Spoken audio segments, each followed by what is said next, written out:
अस्सलाम वालेकुम। Welcome to my channel Farhan Askar. आज की वीडियो में बात करने जा रहा हूँ पोलैंड की इकोनॉमी के बारे में कि जब पोलैंड यूरोप में आया तब पोलैंड की इकोनॉमी की क्या सूरत हाल थी 2010, 2020 और अब क्या सूरत हाल है पोलैंड की, और आज से 10 साल बाद पोलैंड कहाँ खड़ा होगा। क्योंकि बहुत ज़्यादा लोग पोलैंड को सर्च कर रहे हैं, पोलैंड का वीज़ा अप्लाई कर रहे हैं, पोलैंड का वर्क परमिट अप्लाई कर रहे हैं, तो उनको पता होना चाहिए पोलैंड की इकोनॉमी जब यूरोप में आया था तो कैसी थी और अब आज कैसी है, और आज से 10 साल बाद पोलैंड की इकोनॉमी कहाँ खड़ी होगी। 1 मई 2004 को 10 कंट्रीज़ ने 10 मुल्कों ने यूरोपियन यूनियन की मेंबरशिप हासिल की थी। उन कंट्रीज़ में था चेक रिपब्लिक, एस्टोनिया, माल्टा, पोलैंड, साइप्रस, लातविया, हंगरी, और ये 10 कंट्रीज थे जिन्होंने 2004 में 1 मई को यूरोपियन मेंबरशिप हासिल की थी। तो जब पोलैंड ने यूरोपियन यूनियन की मेंबरशिप हासिल की थी उस वक्त पोलैंड की सैलरी थी 824 ज़्लोटी। तो 824 ज़्लोटी थी उस वक्त। और जब मैं 2009 में पोलैंड गया तो पोलैंड ऐसे लगता था जैसे आप किसी रशिया की बैकवर्ड स्टेट में आ गए हैं। पुराने रशियन स्टाइल के इनके जो थे ट्रेन स्टेशन थे, पुराने रशियन स्टाइल की इनकी दुकानें थी, और वही वही सिस्टम था। इनका तर्ज ज़िंदगी और क्वालिटी ऑफ लाइफ बिल्कुल वैसा ही था, बिल्कुल ओल्ड फैशन और बहुत पुरानी ज़हन के लोग। और जो अगर जब आप पोलैंड के लोगों से जो ओल्ड जो पुराने लोग हैं, जब बुजुर्ग लोग हैं, जब उनसे आप उनके पास बैठते हैं तो उनसे पूछते हैं, उनसे बातें करते हैं कि आप फॉरेनर के बारे में कैसा सोचते हैं, तो वो बहुत ही ज़्यादा डरे हुए हैं इस सेंस में कि 2 दफ़ा पोलैंड को पहले रशिया ने फिर जर्मनी ने इन पे हमला किया और डिस्ट्रॉय किया। पोलैंड की बड़ी ब्राइट हिस्ट्री है, इनकी बहुत ही साइंस में बहुत ज़्यादा अचीवमेंट्स हैं। अगर आप हिस्ट्री की बात करें तो जो पुराने लोग बुजुर्ग लोग हैं वो डरते हैं फॉरेनर्स से, क्योंकि क्योंकि उन्होंने ऐसा वक्त देखा जब उनको इन्वेड किया गया, उनकी कंट्री को तबाह किया गया। तो 2010 में 2009-10 में इनकी जो सैलरी थी 824 से बढ़ के ये हो गई तकरीबन 1300 ज़्लोटी। और फिर यूरोपियन यूनियन ने टाइम के साथ साथ बहुत ज़्यादा पैसा इन्वेस्ट किया इन कंट्रीज़ में। जो यूरोपियन यूनियन की मेंबर्स जिन्होंने हासिल की, मैसिव इन्वेस्टमेंट आई यहाँ पे, जिसके नतीजे में जो शहर में वारसा रहा और कैटोविस, ये क्रैको के पास सिटी है।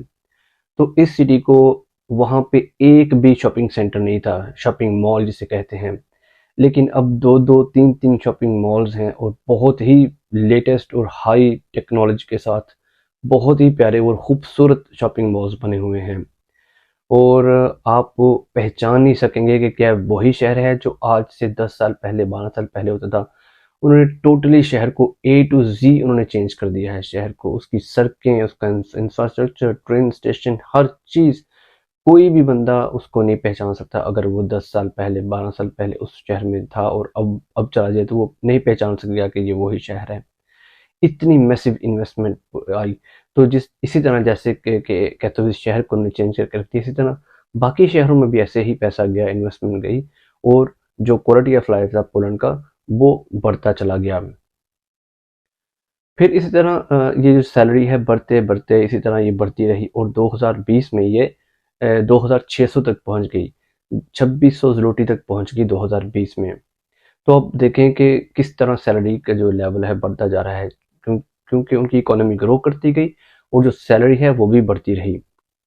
फिर अभी अगर हम 2023 की बात करें तो ये जून में जनवरी में जो सैलरी थी, मिनिमम सैलरी की हम बात कर रहे हैं, वो थी 3490 ज़्लोटी, जो कि बढ़ के जुलाई में 3600 हो गई। ये बहुत ही रेयर होता है कि सैलरी को इस तरह बढ़ाया जा रहा है कि एक ही साल में कुछ ही महीनों बाद सैलरी को बढ़ा दिया गया। तो जो पोलैंड की इकोनॉमी है बहुत ही डाइवर्स है। इसमें देखें इनकी पोलैंड जो है वो लीडिंग मैन्युफैक्चरर है। जो ऑटो इंडस्ट्री की बात करें तो उसके पार्ट्स बनाता है। पोलैंड की बसेस पूरे यूरोप में एक्सपोर्ट होती हैं, हत्ता कि यूएई को भी ये एक्सपोर्ट करते हैं। सोलारिस की बसेस बहुत ही ज़्यादा खूबसूरत और प्यारी बसें हैं। इसके अलावा अगर देखें तो इनकी बहुत बड़ी एग्रीकल्चर लैंड है, पूरे यूरोप को ये फूड सप्लाई करते हैं। फिर हम अगर आईटी की बात करें, जो जो मेजर आईटी टेक कंपनीज है, फॉर एग्जांपल माइक्रोसॉफ्ट हो गई, गूगल हो गई, फेसबुक हो गई, अमेज़न हो गया और नेटफ्लिक्स हो गया, इनके रीजनल हेडक्वार्टर्स वार्सा में आपको मिलेंगे। तो इस आईटी में पोलैंड बहुत ज़्यादा तेज़ी से जो है वो तरक्की कर रहा है, इन्वेस्टमेंट आ रही है और इनको बहुत लेबर चाहिए, आईटी की स्किल लेबर इनकी ज़रूरत है। अगर हम जायज़ा लें 2004 से 2023 में, तो आप देखें 10 कंट्रीज़ आए थे 2004 में यूरोपियन यूनियन की मेंबरशिप में। तो पोलैंड इन सबको लीड कर रहा है इकोनॉमी के लिहाज से। पोलैंड बहुत ग्रो कर रहा है, पोलैंड की इकोनॉमी बहुत फ्लरिश कर रही है। और जो मेन चीज़ है, मैं आपको बताता चलूँ कि रिसेंटली जो यूके के जो मिनिस्टर हैं लेबर के, जो लीडिंग ओपोजिशन लीडर हैं, उन्होंने ये बयान दिया कि अगर इसी तरह पोलैंड अपनी जो तरक्की है, इकोनॉमी की जो ग्रोथ है होती रही इसी शरह से, तो आज से 10 साल बाद 2030 में ये पोलैंड की इकोनॉमी यूके की इकोनॉमी को ओवरटेक कर लेगी। तो ये यूके के जो लेबर पार्टी के जो ओपोजिशन लीडर हैं, सर स्ट्रैमर कलेबर उनका नाम है, तो उन्होंने ये बयान दिया कि कि यूके को अपनी जो सीमत है उसको दुरुस्त करना पड़ेगा, उनको राइट डिसीजन लेने पड़ेंगे, अदरवाइज पोलैंड उनको ओवरटेक कर जाएगा 2030 में। तो आप इस बात से अंदाज़ा लगा सकते हैं कि पोलैंड किस तरह ग्रो कर रहा है। पोलैंड एक ग्रोइंग इकोनॉमी है, ग्रो कर रही है, बहुत ज़्यादा कंस्ट्रक्शन हो रही है वहाँ पे, बहुत ज़्यादा बिजनेस अपॉर्चुनिटीज़ हैं। ट्रांसपोर्ट में अगर हम बात करें तो देखें, ट्रक्स में, ट्रक जो है, ट्रक का बिजनेस जो है वो बहुत ही ज़्यादा एक मसल्स हैं उनके पास, फाइनेंशियल मसल्स हैं।